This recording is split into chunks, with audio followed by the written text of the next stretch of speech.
Good afternoon. It is Friday, November 6th. I am back in the region Nook.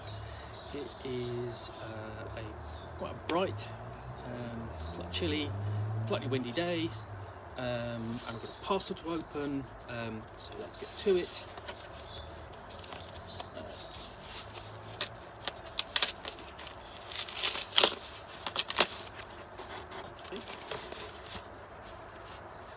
Let's come out backwards.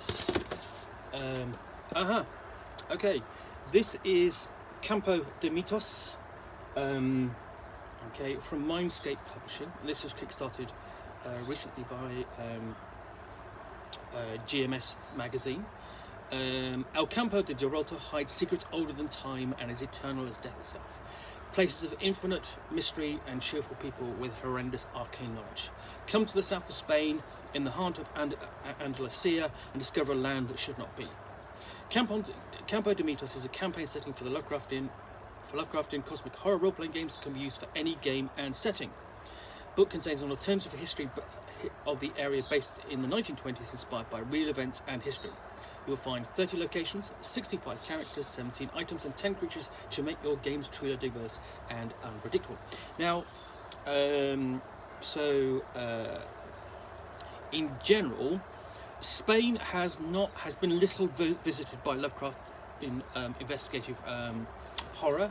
I believe there's one scenario in Strange Aeons.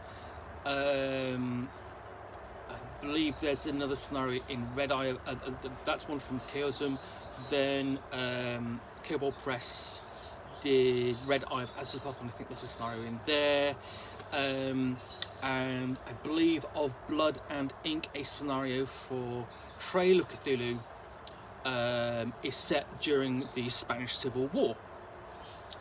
I think that there might be a scenario in one of the monographs, but I think that's about it when it comes to visiting Spain via the lens of basically Lovecraftian investigative horror. So this is going to be a bit different because it's a supplement written by a native, obviously for an English-speaking audience. It was kickstarted recently, and it will allow the audience to explore, a region of time that really is left. Has been sort of like ignored, and there's basically there's lots of interesting politics and culture going on there that we tend not to hear about, and I think that's one of the great things about Call of Cthulhu is that it can take you to unexpected places, and obviously basically Andalusia and El Campo de Gibraltar are just two of them. So I'm really looking forward to reviewing this. Let's have a look, see what we've got in here. Yeah, this is by written by Paco Garcia Jaén. I recognise the name of the editor, or at least one of them. It's what is it? Essentially, this campaign setting is located in the Campo de Gibraltar, a verdant and mountainous area in the south of Spain that plays host to a large nature reserve and several towns and coastal cities, including the Rock of Gibraltar. For our purposes, the year is 1924. Now that's interesting. Basically, the great thing about that is, any British player will automatically have essentially an in to this setting. The Rock of Gibraltar is basically a crown possession. It's got a government of its own and so on, but it is regarded itself as basically, Gibraltarians regard themselves as being British, but obviously they have close ties to Spain, which causes, and it's been a cause of tensions between London and Madrid over the years. But that aside, So what you've already got is basically a point in the setting where English is freely spoken and is basically one of the native languages, and so basically a base from which people can go out and investigate further. But obviously you can go into Gibraltar from other directions, and obviously come across from Spain. Essentially, it's a sandbox setting, so you can explore at you will. It is black and white, but some of the fantastic, really nice illustrations. That it's sort of like, it's kind of, there's a sense of the unknown, a sense of mystery to these illustrations as well.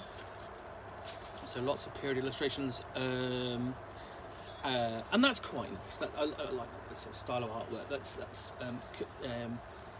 That catches some of the flavour.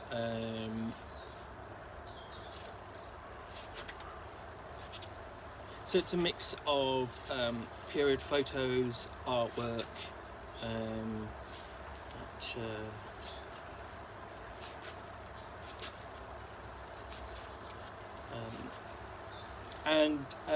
essentially it's systemless, and there are adventure seeds and locations and so on,